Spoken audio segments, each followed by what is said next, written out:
Hello साथियों, कैसे हैं आप सब। स्वागत है मेरे यूट्यूब चैनल पर। साथियों, इससे पहले वाली वीडियो में हम लोग ने नंबर सिस्टम के बारे में बिट डायग्राम से समझा था। आज कुछ लोगों ने हमसे कहा कि उसके बारे में जो है आप उसके परिभाषा को जो है व्याख्या सहित आप बता दीजिए। ये छोटा वीडियो रहेगा लेकिन इसमें परिभाषाएं भी रहेंगी दोस्तों। ठीक है दोस्तों। साथियों, आइए हम लोग चलते हैं नंबर सिस्टम के जो है परिभाषाओं को समझते हैं। सबसे पहले यहाँ पर वास्तविक संख्या है। वास्तविक संख्या क्या होता है?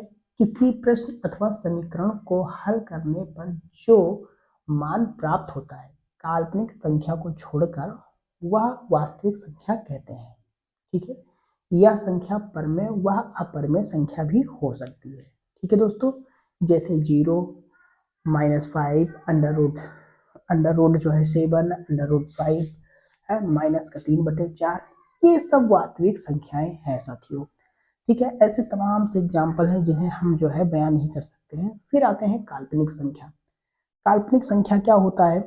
काल्पनिक संख्या वे संख्याएं जो वास्तव वास्तव में ना हो, केवल कल्पना हो, अर्थात संख्याएं जिसे ठीक ढंग से हम लोग जो है उसे व्याख्या ना कर पाए या परिभाषित ना कर पाए, वह काल्पनिक संख्या कहलाता है। इसे जो है आयोटा से, ऐसे यूं, ये आयोटा से हम लोग पारदर्शित करते हैं। आयोटा जैसे, अब जैसे अंडर रूट -4, आप इसे परिभाषित नहीं कर सकते हैं ठीक ढंग से, या अंडर रूट -1, ये सब काल्पनिक संख्याएं हैं। अब उसके बाद साथियों यहाँ पर आते हैं। अब परमेय संख्या क्या होता है? परमेय संख्या वे संख्याएं जो P/Q के रूप में व्यक्त किया जा सकता है, किया जा सके, उसे परमेय संख्या कहलाता है। जहाँ P और Q एक पूर्णांक है, ठीक है, पूर्णांक होता है, और जहाँ पे Q ≠0, जो यहाँ पे हर होता है, हर में जो है 0 ना हो। अब जैसे 5/3 है, 7/3 है, या 7/2, ये सब जो है P/Q के रूप में व्यक्त करने वाली जो संख्याएं होती हैं, वो सब आपके परमेय संख्याएं होती हैं। अब आइए यहाँ पर परमेय अपरमेय संख्या। अब परमेय संख्या क्या होता है? वे संख्याएं जिन्हें P/Q के रूप में व्यक्त ना किया जा सके, वह अपरमेय संख्या कहलाता है। जैसे अंडर रूट 5, अंडर रूट 3, उसके बाद है 7 का अंडर रूट 3, पाई, etc। ऐसे तमाम जो है आपके एग्जाम्पल रहते हैं। फिर आ जाइए पूर्णांक संख्या क्या होते हैं। पूर्णांक संख्याएं क्या कहलाते हैं? जब प्राकृतिक संख्याओं को ऋण एवं धनात्मक रूप में व्यक्त करके शून्य को भी, ठीक है, जब प्राकृतिक संख्याओं को ऋणात्मक एवं धनात्मक रूप में विभक्त करके शून्य को भी सम्मिलित कर लिया जाए, यह समूह पूर्णांक कहलाता है। ठीक उसी प्रकार ये देखिए, ये 0 है, इधर 1 2 3 4 5 इनफाइनाइट तक चले जाइए। फिर 0 से इधर जब आएंगे आप, -1, -2, -3, ये सब ऋणात्मक संख्याएं हैं, उधर धन पूर्णांक है, और शून्य को भी जब सम्मिलित कर लेते हैं तो ये संख्याएं पूर्णांक संख्याएं कहलाती हैं। ठीक है, और जो सबसे छोटी पूर्णांक संख्या होती है वो माइनस का इनफाइनाइट होता है। साथियों, अब इसके बारे में आगे हम लोग पढ़ते हैं। चलिए इसको हम लोग निकाल देते हैं। अगला जो है प्राकृतिक संख्या। प्राकृतिक संख्या किसे कहते हैं? ठीक है सर, साथियों इसको हम लोग निकाल देते हैं। अब हम लोग प्राकृतिक संख्या के बारे में चर्चा करते हैं। ठीक है, प्राकृतिक संख्या के बारे में हम लोग चर्चा करते हैं।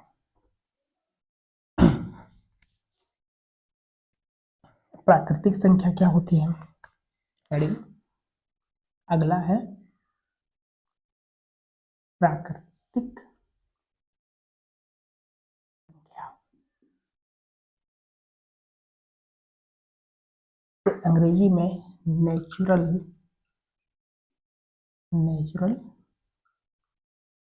नंबर कहते हैं। ये अगला आपका है छठा, नेचुरल नंबर। वे संख्याएं जिन्हें हम गणना के रूप में उपयोग करते हैं, ऐसी संख्याएं जिन्हें हम गणना के रूप में उपयोग करते हैं रूप में लेते हैं, प्राकृतिक संख्याएं कहलाती हैं। जैसे गणना के रूप में 1 2 3 4 5 6 7, ये सब प्राकृतिक संख्याएं हैं। चलिए आइए, वे संख्याएं जिसे हम अपने गणना रूप में गणना के रूप में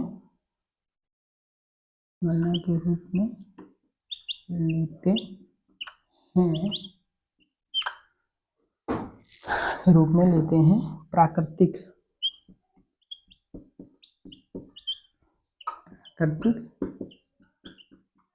संख्या कहलाते हैं।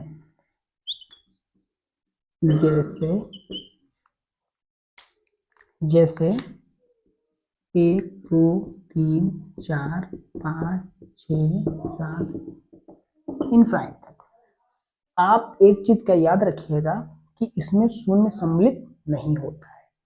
वे संख्याएं जिन्हें हम अपने गणना के रूप में लेते हैं वह प्राकृतिक संख्या कहलाते हैं। जैसे 1 2 3 4 आप गिनते चले जाइए। अब अगला आइए, 7वां, पूर्ण संख्याएं क्या होती हैं? पूर्ण संख्याएं शून्य सहित समस्त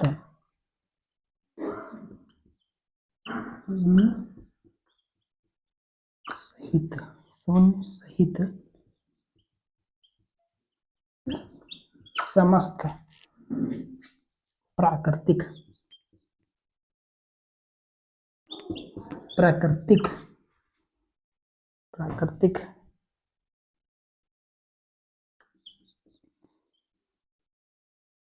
संख्याओं का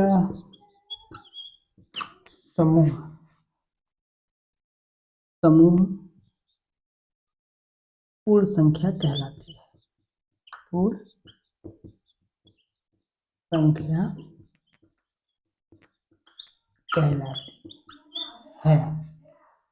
संख्या कहलाती है। अब देखिए, होती प्राकृतिक ही संख्याएं, बस प्राकृतिक संख्याओं में शून्य सम्मिलित हो जाता है। जैसे 0 1 2 3 4 5 6 7 इनफाइनाइट तक। शून्य सहित समस्त प्राकृतिक संख्याओं को पूर्ण संख्या कहते हैं। इसमें शून्य सम्मिलित हो जाता है। अब अगला आइए, सम विषम संख्या के बारे में हम लोग चर्चा करते हैं। ठीक है, सम विषम संख्या के बारे में हम लोग चर्चा कर लेते हैं। ठीक है दोस्तों, आइए जो है सम विषम, इसको हम निकाल देते हैं अच्छी तरीके से। आइए साथियों, अब हम लोग पूर्ण संख्या के बाद हम लोग सम संख्याएं के बारे में चर्चा करते हैं। आखिर ये सम संख्याएं होती क्या है? आइए, सम संख्या किसे कहते हैं?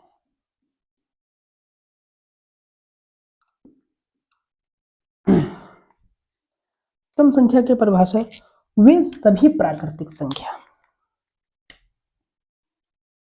वे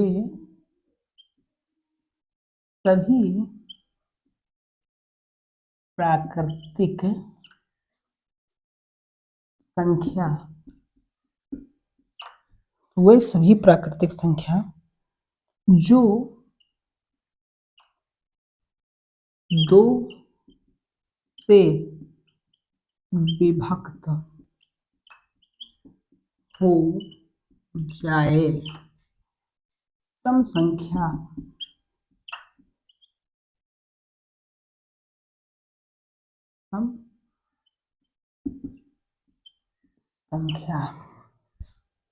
कहलाती है।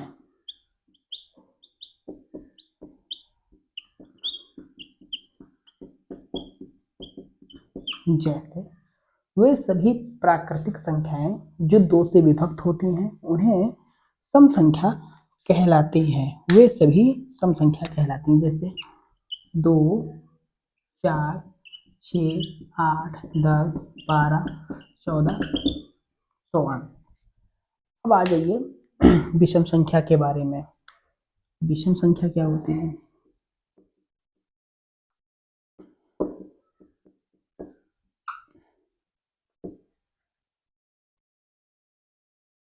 विषम संख्या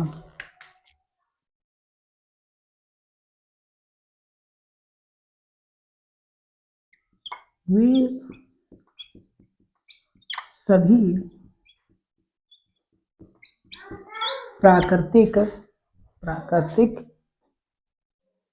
वे सभी प्राकृतिक संख्याएं वे सभी प्राकृतिक संख्याएं जो 2 से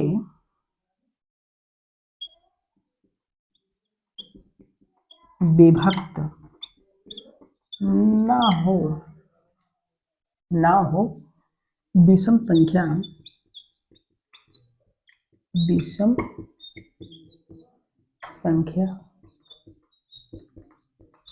कहलाती है। विषम संख्या कहलाती है। जैसे 1, 3, 5, 7, 9, 11, 13 ये सब विषम संख्याएं हैं। वे सभी प्राकृतिक संख्याएं जो 2 से विभक्त ना हो वे संख्याएं विषम संख्याएं कहलाती हैं। ठीक है दोस्तों, अब आ जाइए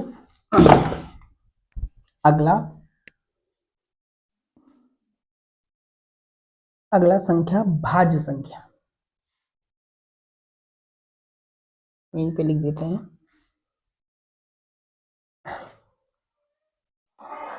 भाज्य संख्या क्या है?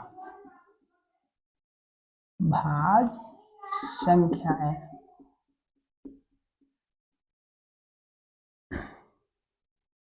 ये अगला है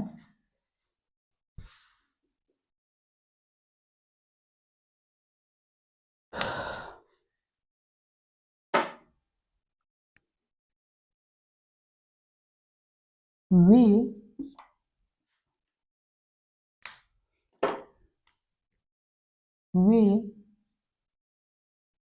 सभी प्राकृतिक संख्याएं जिनके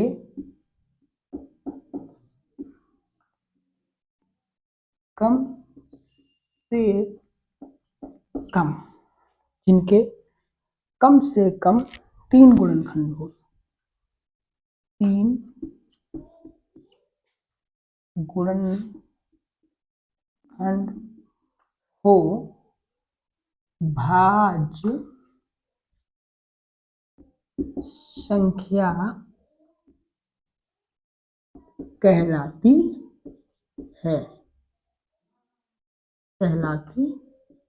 हाँ भाज्य संख्या कहलाती है। वे सभी प्राकृतिक संख्याएं जिनके कम से कम 3 गुणनखंड हो वे भाज्य संख्या कहलाती हैं। वे जो है गुणन संख्या कहलाती हैं। जैसे 4 आपको हम बताएं, जैसे 4 ठीक है 6 4 6 8 और 9 10 ठीक है। अब 4 का देखिए ये 1 से तो एक किसका गुणनखंड होगा? 2 होगा और स्वयं 4 से तो विभक्त होगा ही होगा। ठीक उसी प्रकार आप देखिए 3 1 होगा इसका गुणनखंड, 2 भी होगा और 3 भी होगा। कम से कम 3 गुणनखंड हो वे जो है भाज्य संख्या कहलाती है। आइए अगला हम लोग देखते हैं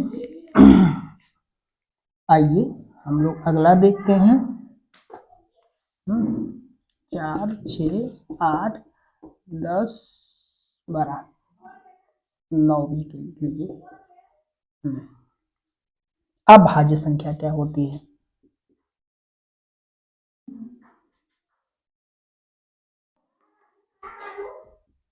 अभाज्य संख्या। अभाज्य संख्या क्या होती है? वे संख्याएं जिनके केवल दो ही गुणनखंड हो, वे अभाज्य संख्या कहलाती है। वे सभी प्राकृतिक संख्याएं, वे सभी प्राकृतिक संख्याएं जिसके केवल दो गुणनखंड गुणनखंड गुणनखंड होते हैं, दो गुणनखंड होते हैं, अभाज्य संख्या, अभाज्य संख्या कहलाते हैं। ऐसी प्राकृतिक संख्याएं, ठीक है दोस्तों, ऐसी प्राकृतिक संख्याएं जिनके सिर्फ दो ही गुणनखंड संभव हो, वह अभाज्य संख्या कहलाती है। अब जैसे मैं आपको बताऊं, जैसे 2, 3, 5, 7, 11, 13, 17। अब देखिए, ये दो जो है सम अभाज्य संख्या है, ये स्वयं से एक से जो है एक गुणनखंड होगा या दो गुणनखंड होगा। इसी प्रकार ये 3 एक होगा या तो स्वयं से कटेगा। इसी प्रकार 5 एक से या खुद के संख्या से। तो ये अभाज्य संख्या होता है। दोस्तों ये जो है आपका नंबर सिस्टम की जितने भी ये संख्याएं थे उसके बारे में मैंने व्याख्या दिया। अब नेक्स्ट वीडियो में हम लोग विभाजिता का नियम पढ़ेंगे। आशा करता हूँ वीडियो पसंद आया होगा। चैनल को लाइक करिए और सब्सक्राइब करिए। ठीक है दोस्तों, जय हिंद साथियों।